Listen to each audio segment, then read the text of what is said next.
നമസ്കാരം. ഇന്ന് ആറ്റുകാൽ പൊങ്കാലയാണ്. ക്ഷേത്രോത്സവങ്ങളാകട്ടെ അല്ലെങ്കിൽ ഓണം പോലെയുള്ള തിരക്കുള്ള സീസണുകളാകട്ടെ, ആ സമയത്തെല്ലാം മനുഷ്യരുടെ നിസ്സഹായതയെ ചൂഷണം ചെയ്യുന്ന, പല വിധത്തിൽ ചൂഷണം ചെയ്യുന്ന ലോബികൾ ഇന്ന് കേരളത്തിൽ സജീവമാണ്.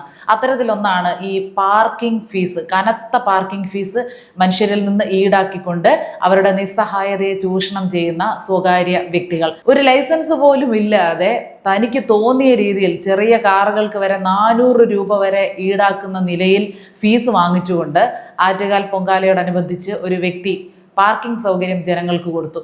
100 കണക്കിന് വാഹനങ്ങളാണ് അവിടെ ഉണ്ടായിരുന്നത്. ഏതായാലും നമ്മുടെ കോർപ്പറേഷൻ മേയർ വി രാജേഷ് കൃത്യമായിട്ട് പരാതി ലഭിച്ചതിനെ തുടർന്ന് അവിടെ നേരിട്ടെത്തുകയും അയാളോട് കർശനമായിട്ട് സംസാരിക്കുകയും ചെയ്തു.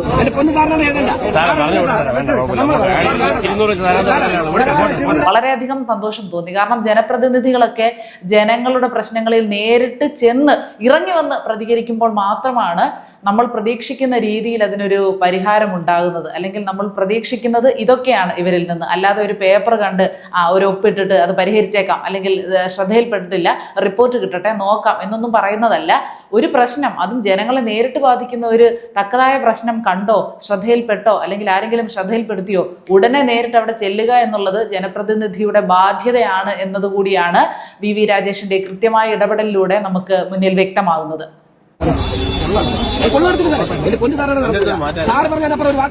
ആറ്റുകാൽ പൊങ്കാല നമുക്കറിയാം, ലക്ഷക്കണക്കിന് സ്ത്രീകളാണ് വരുന്നത്. അതും ഇവിടെ അടുത്തുള്ള ജില്ലകളിൽ നിന്നോ കേരളത്തിൽ നിന്നോ മാത്രമൊന്നും അല്ല, ലോകമെമ്പാടുമുള്ള ഭക്തലക്ഷങ്ങൾ ഇങ്ങനെ വ്യാപിച്ചു കിടക്കുകയാണ്. അവരൊക്കെ 2-3 ദിവസം അല്ല, ഒരാഴ്ച മുമ്പ് വരെയൊക്കെ വന്ന് ക്ഷേത്ര പരിസരങ്ങളിൽ ഇടം പിടിക്കുന്ന കാഴ്ച ആറ്റുകാൽ വന്നാൽ അത് സാധാരണമാണ്. അപ്പൊ എന്താണെങ്കിലും ഈ വ്യക്തി ഇങ്ങനെ പാർക്കിംഗ് ഫീസ് 400-500 ഒക്കെ ഈടാക്കുന്ന വ്യക്തി ഇത് ആദ്യമായിട്ട് ചെയ്യുന്ന പരിപാടി ആയിരിക്കില്ല.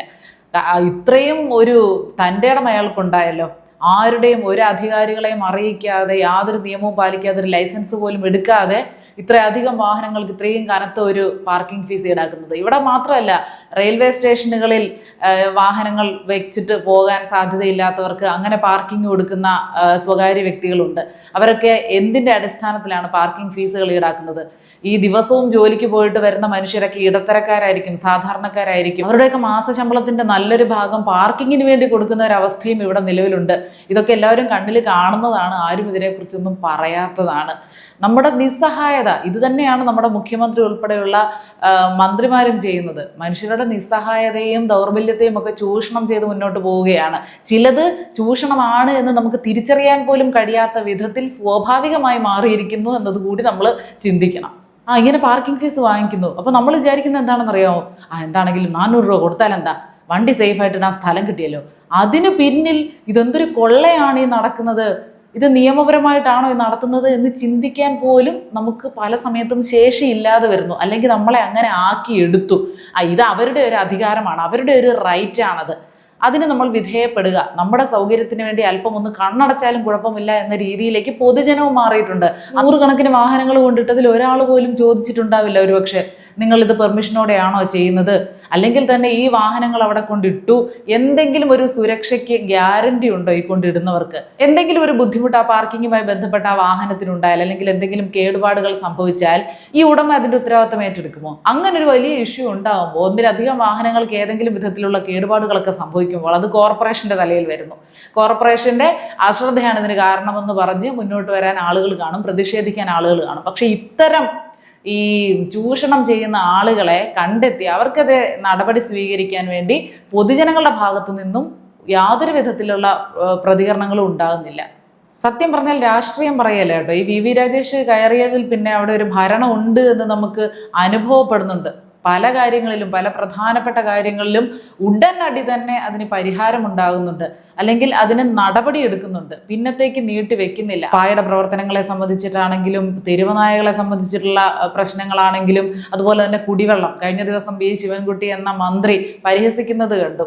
ടാങ്കറിലൊക്കെ വെള്ളവും ഒരു പ്രത്യേക സംഘടനയുടെ കൊടിയും വെച്ച് അവിടെ ഇവിടെ നടന്ന് ഷോ കാണിക്കേണ്ടെന്ന്. വെള്ളത്തിന്റെ ടാങ്കറും കൊണ്ട് കറങ്ങിയ ഒരു ഷോ നടത്തുന്നത് അത്ര ഗുണപരമായ കാര്യമാണെന്ന് എനിക്ക് തോന്നുന്നില്ല.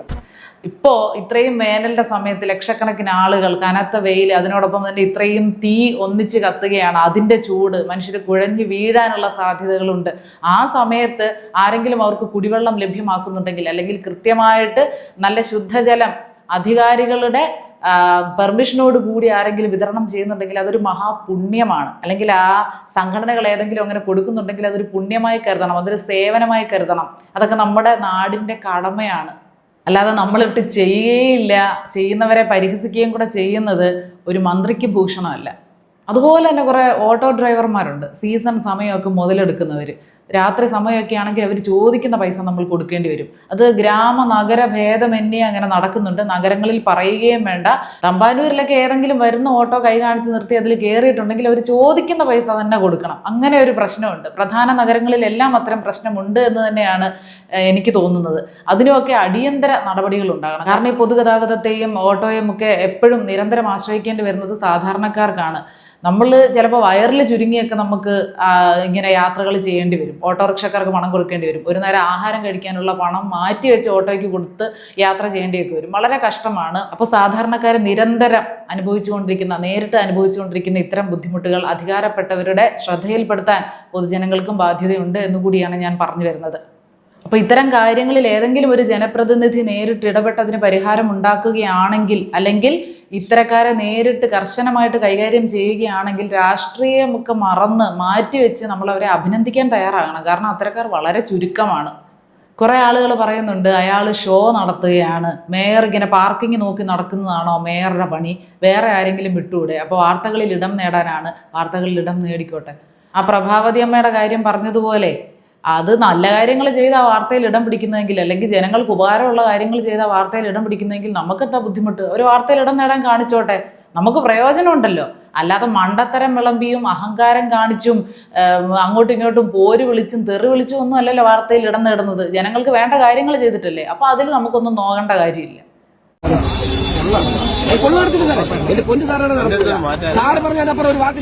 കുറെ ആളുകൾ ചോദിക്കും, ഇങ്ങനെയുള്ള അത്യാവശ്യ സന്ദർഭങ്ങളിൽ സ്വകാര്യ വ്യക്തികൾ പിന്നെ ഫ്രീ ആയിട്ട് പാർക്കിംഗ് സൗകര്യം നമുക്ക് തരണോ? അവർക്ക് പണം കൊടുക്കണ്ടേ? കൊടുക്കാം, പണം കൊടുത്തൊക്കെ ഉപയോഗിക്കാം. ഈ പാർക്കിംഗ് സൗകര്യം കൊടുക്കുന്നതിന് മുമ്പ് നൂറുകണക്കിന് അല്ലെങ്കിൽ ആയിരക്കണക്കിന് വാഹനങ്ങൾ പാർക്ക് ചെയ്യാനുള്ള സൗകര്യം നമ്മുടെ സ്ഥലം, നമ്മുടെ സ്വകാര്യ ഭൂമി വിട്ടു നൽകുന്നതിന് മുമ്പ് അധികാരപ്പെട്ടവരുടെ നിന്ന് അതിനുള്ള പെർമിഷൻ വാങ്ങണം എന്നുള്ളത് ഒന്നാമത്തെ കാര്യം. അതിന് ലൈസൻസ് വേണം. പിന്നെ ഒരു മര്യാദയുണ്ട്. ഒരു വാഹനത്തിൻ്റെ വലിപ്പം അനുസരിച്ച് അത് എത്ര സമയം അവിടെ പാർക്ക് ചെയ്യുന്നു എന്നതനുസരിച്ച് മര്യാദയുള്ള ഒരു ഫീസ് നിശ്ചയിക്കാം.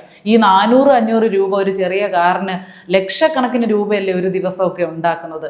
അത് അന്യായമല്ലേ എന്നത് മാത്രമാണ് ചോദ്യം. അപ്പോൾ ഇത്തരം അന്യായങ്ങൾ ഒരു കാരണവശാലും ഇവിടെ വെച്ച് പൊറപ്പിക്കാൻ നമ്മൾ ആരും സമ്മതിക്കരുത്. അതൊക്കെ അവരുടെ കാര്യമല്ലേ, നമ്മളെ ബാധിക്കുന്നതല്ല എന്നും നമ്മൾ ചിന്തിക്കരുത്.